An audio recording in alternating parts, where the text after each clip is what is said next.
di sebuah desa terpencil, cinta, harta, dan rahasia terjalin dalam satu kisah yang penuh intrik. Apa yang sebenarnya terjadi ketika seorang nenek kaya raya memutuskan menikahi pemuda tampan yang terpaut usia jauh darinya? Kisah ini akan membuka mata Anda tentang arti cinta, keinginan, dan pengorbanan. Halo, sahabat semua. Terima kasih sudah mampir ke channel Berkisah ini. Sebelum kita mulai, mohon keikhlasannya untuk like, komen, dan subscribe agar tidak ketinggalan cerita-cerita menarik lainnya. Semoga kalian selalu diberi kesehatan, kelancaran rejeki, dan keberkahan. Yuk, simak kisah ini, dan semoga bisa memberikan inspirasi bagi kalian semua. Nyonya Sri adalah seorang perempuan yang penuh wibawa. Meski usianya telah mencapai 75 tahun, penampilannya tetap terjaga. Rambutnya yang telah memutih selalu tertata rapi dalam sanggul, dan ia memiliki senyum yang menenangkan siapa saja yang berbicara dengannya. Sebagai pewaris kekayaan dari suaminya yang sudah meninggal, Nyonya Sri hidup berkecukupan di sebuah rumah besar di desa Pandansari. Meski hartanya melimpah, ia dikenal rendah hati dan sering membantu warga yang kesusahan. Sementara itu, Supri adalah seorang pemuda 35 tahun yang datang ke desa itu dengan membawa sedikit misteri.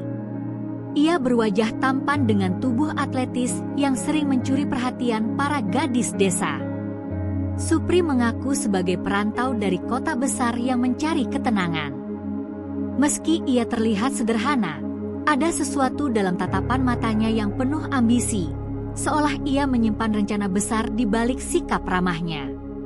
Cerita bermula 3 bulan sebelumnya, ketika Supri tiba di desa Pandansari dengan membawa tas ransel tua dan penampilan sederhana. Ia memperkenalkan dirinya sebagai perantau yang mencari kedamaian setelah lelah menghadapi kerasnya kehidupan kota. Dengan gaya bicara yang sopan dan senyum yang mudah membuat orang lain percaya, Supri dengan cepat menarik perhatian penduduk desa. Saat itu, Nyonya Sri sedang berjalan di pasar desa untuk membeli bahan makanan. Supri, yang melihat wanita tua itu kesulitan membawa barang belanjaan, segera menawarkan bantuan. "Permisi, Bu. Biar saya bantu bawakan barangnya," ujar Supri dengan nada ramah. Awalnya Nyonya Sri sedikit ragu, tetapi ketulusan di wajah Supri membuatnya tersenyum dan mengangguk. "Terima kasih, Nak. Kamu dari mana?" tanya Nyonya Sri saat mereka berjalan bersama menuju rumahnya. "Saya baru datang, Bu. Mencari suasana baru di desa ini." Katanya, desa Pandansari sangat tenang dan cocok untuk orang seperti saya yang ingin memulai hidup baru, jawab Supri sambil melirik sekilas ke arah rumah besar yang menjadi milik Nyonya Sri. Melihat Supri yang penuh sopan santun, Nyonya Sri menawarkan pekerjaan sebagai penjaga kebun di rumahnya. Sejak hari itu, hubungan mereka pun perlahan terjalin lebih akrab. Hari-hari Supri di rumah Nyonya Sri dihabiskan dengan bekerja di kebun yang luas. Setiap pagi, ia bangun lebih awal untuk menyiram tanaman, memangkas dahan-dahan, dan memastikan kebun tetap rapi. Tidak hanya bekerja keras, Supri juga pandai membawa diri. Ia selalu ramah pada para pekerja lain di rumah itu dan sering menghibur mereka dengan cerita-ceritanya. Nyonya Sri yang biasanya menghabiskan waktu sendirian mulai merasa ada kehangatan baru di rumahnya. Setiap sore, mereka duduk bersama di beranda sambil menikmati teh hangat. Nyonya Sri sering bercerita tentang masa mudanya dan kehidupan bersama mendiang suaminya. Supri mendengarkan dengan penuh perhatian, memberikan kesan bahwa ia benar-benar peduli. Namun, bukan hanya perhatian Supri yang membuat Nyonya Sri tersentuh. Supri juga sering menunjukkan sikap hormat dan pengertian. Ia tidak pernah memaksakan kehendak, selalu meminta izin sebelum melakukan sesuatu, dan sering membantu Nyonya Sri tanpa diminta.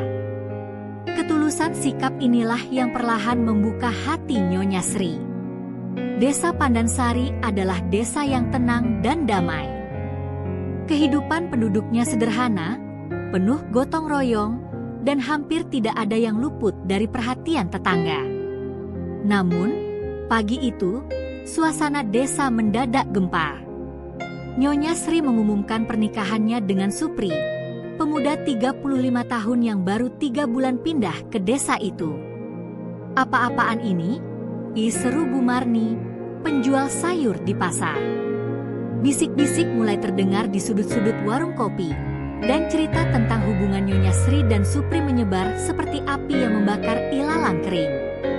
Supri pasti hanya mengincar harta Nyonya Sri, ujar Pak RT dengan nada skeptis. Mana ada pemuda segagah itu mau menikah dengan nenek-nenek kalau bukan karena uang. Namun, ada juga yang membela. Mungkin saja mereka benar-benar saling mencintai. Siapa kita untuk menghakimi? Kata Pak Darman, teman lama Nyonya Sri. Hanya 3 bulan setelah Supri bekerja di rumah Nyonya Sri, kabar mengejutkan itu datang. Dengan penuh percaya diri, Supri melamar Nyonya Sri di sebuah acara desa yang dihadiri banyak tetangga. Ketika suasana sedang hangat dengan obrolan dan canda tawa, Supri tiba-tiba berlutut di hadapan Nyonya Sri sambil memegang setangkai bunga mawar putih. Bu, saya mungkin hanya seorang pemuda sederhana, tapi saya ingin membahagiakan Anda di sisa hidup Anda. Maukah Anda menikah dengan saya? Ucap Supri dengan suara lantang. Semua orang yang hadir langsung terdiam, terkejut dengan keberanian Supri. Nyonya Sri terkejut, wajahnya memerah, namun ia tetap mempertahankan senyumnya yang tenang. Para tetangga mulai berbisik-bisik, beberapa mencibir, beberapa hanya menonton dengan penuh rasa ingin tahu. Supri, saya tidak pernah membayangkan hal ini, ujar Nyonya Sri pelan, tapi tatapannya menunjukkan bahwa ia terharu. Setelah beberapa detik yang terasa seperti selamanya, Nyonya Sri akhirnya mengangguk sambil berkata, "Iya, saya mau." Teriakan riuh rendah segera memenuhi acara itu. Beberapa orang bertepuk tangan, tetapi tidak sedikit pula yang menunjukkan ekspresi tidak percaya. Keputusan ini menjadi bahan perbincangan yang tak henti-hentinya di Desa Pandansari selama berhari-hari. Keputusan Nyonya Sri untuk menikah dengan Supri tidak hanya menuai protes dari tetangga, tetapi juga dari anak-anaknya. Terutama Arman, putra sulung Nyonya Sri, yang selama ini mengelola sebagian besar kekayaan keluarga. Ibu, apa yang ibu pikirkan? Apa ibu tidak sadar kalau pemuda itu hanya mengincar harta kita? Isergah Arman dengan nada tinggi saat mereka berkumpul di ruang tamu. Nyonya Sri mencoba menjelaskan bahwa keputusannya bukan sekadar soal cinta, tetapi tentang keinginannya untuk memiliki teman di sisa hidupnya. Arman, Supri telah menunjukkan kesungguhannya. Dia memperlakukan ibu dengan hormat dan kasih sayang yang tulus, katanya dengan suara tenang. Namun, Arman tetap bersikeras. Ibu, pikirkan apa yang akan dikatakan orang-orang. Ini akan mencemarkan nama keluarga kita. Suasana semakin memanas, dan anak-anak Nyonya Sri yang lain pun turut menyampaikan keberatan mereka. Namun, Nyonya Sri tetap pada pendiriannya. Setelah beberapa minggu ketegangan, Nyonya Sri akhirnya berhasil meredakan konflik. Dia mengundang anak-anaknya untuk makan malam bersama, ditemani Supri. Selama acara, Supri menunjukkan sikap yang sopan dan rendah hati, menjawab pertanyaan mereka dengan penuh hormat. Perlahan, Arman mulai melunak, terutama setelah mendengar langsung pengakuan Supri bahwa ia hanya ingin membahagiakan Nyonya Sri. "Baiklah, Bu," kata Arman akhirnya. "Jika ini benar-benar keputusan Ibu, kami akan mendukung. Tapi Supri, jika kamu menyakiti Ibu, kamu akan berurusan dengan saya." Supri mengangguk, berjanji untuk menjaga kepercayaan yang telah diberikan. Bu Marni adalah salah satu tetangga dekat Nyonya Sri. Sebagai penjual sayur yang sering keliling desa, ia dikenal sebagai sosok yang ramah tetapi juga punya kebiasaan memperhatikan kehidupan orang lain dengan cermat. Bu Marni adalah sumber berita tidak resmi di Desa Pandansari.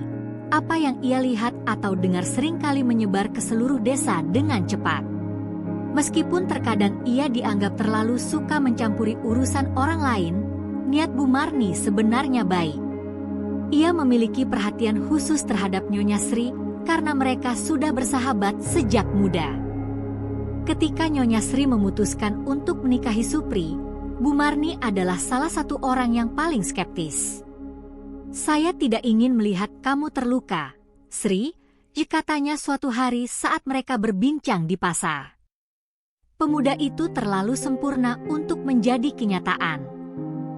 Suatu hari, tanpa sengaja, Bu Marni mendengar Supri berbicara di telepon dengan nada mencurigakan. "Aku hampir mendapatkannya. Hanya tinggal tunggu waktunya saja." Kata-kata itu membuat Bu Marni yakin bahwa Supri memang punya maksud jahat. Namun, suatu hari, Bu Marni mendatangi Nyonya Sri dengan wajah serius. "Sri, aku harus bicara denganmu," katanya saat mereka duduk di ruang tamu. Bu Marni menceritakan apa yang ia dengar ketika Supri berbicara di telepon. Dia bilang dia hampir mendapatkannya. "Aku takut dia hanya memanfaatkanmu untuk harta, Sri." Nyonya Sri mendengarkan dengan tenang, tetapi senyum kecil tetap menghiasi wajahnya. "Marni, aku menghargai kekhawatiranmu, tapi aku tidak yakin Supri seperti itu. Dia selalu bersikap baik dan penuh perhatian. Aku tahu apa yang aku lakukan." Bu Marni mencoba meyakinkan lagi, "Sri, aku hanya tidak ingin kamu terluka. Cobalah untuk lebih berhati-hati." Namun, Nyonya Sri tetap tidak berubah pikiran. Dalam hati, ia percaya bahwa tindakannya benar, meskipun kekhawatiran Bu Marni terus terngiang di benaknya.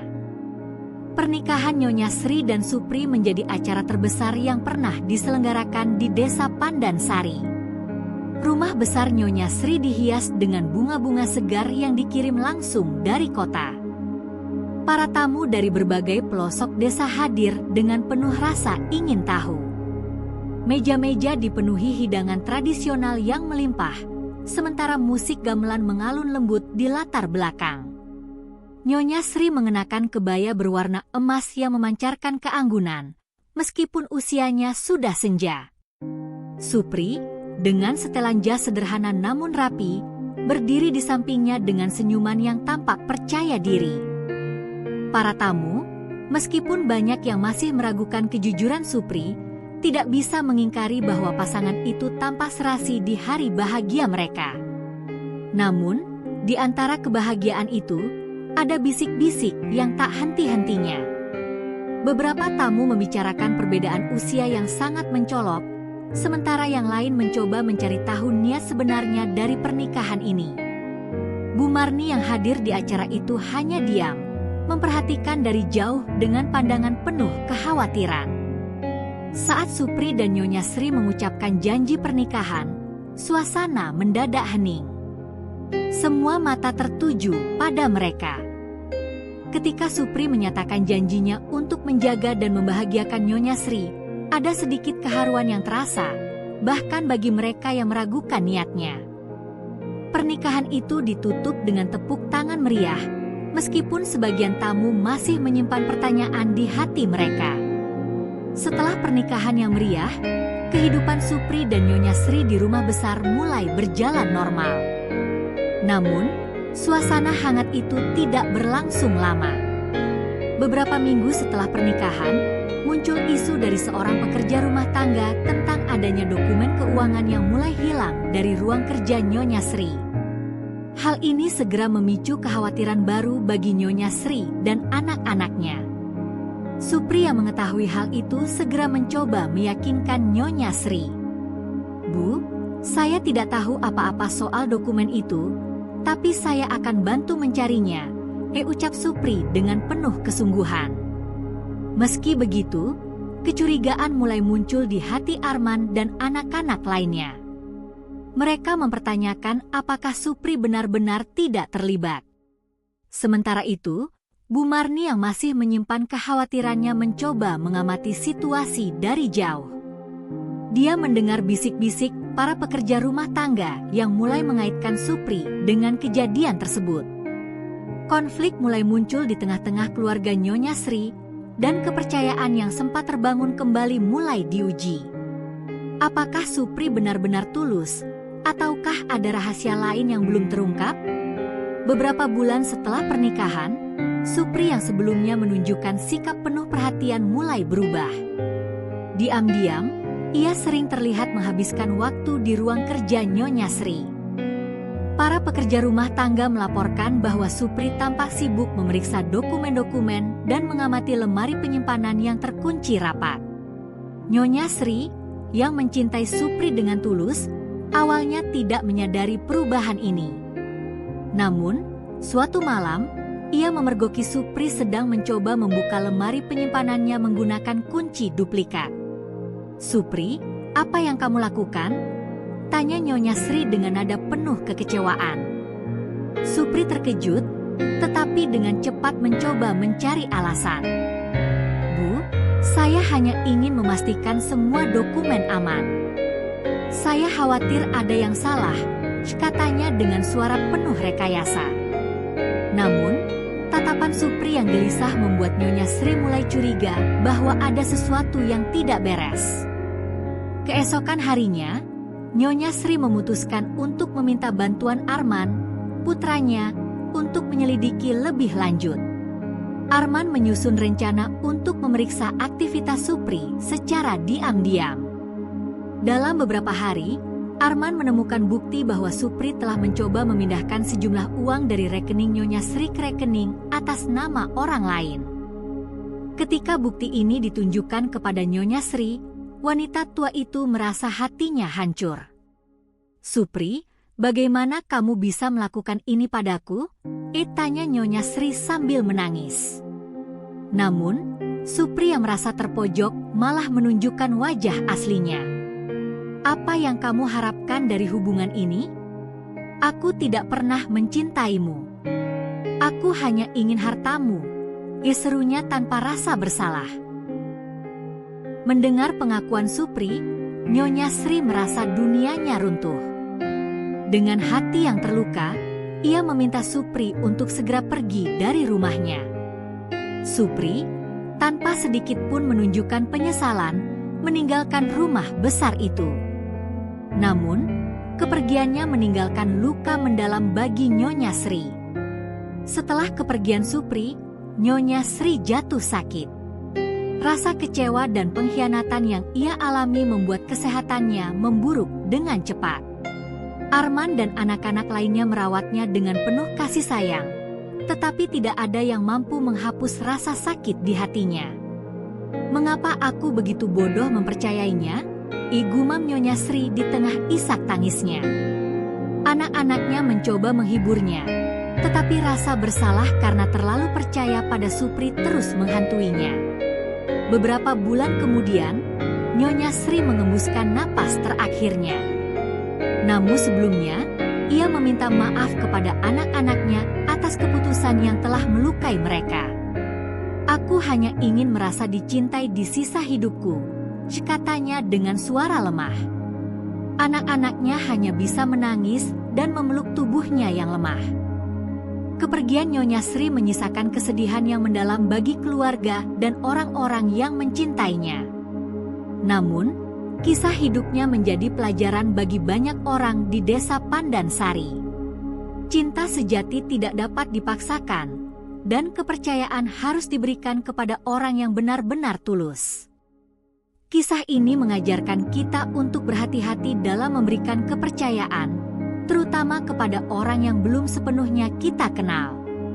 Cinta sejati bukan tentang harta atau ambisi, melainkan tentang kesetiaan dan ketulusan. Bagaimana menurut Anda? Terima kasih sudah menonton dan menyimak sampai akhir kisah ini. Tinggalkan komentar dan bagikan cerita ini agar lebih banyak yang terinspirasi.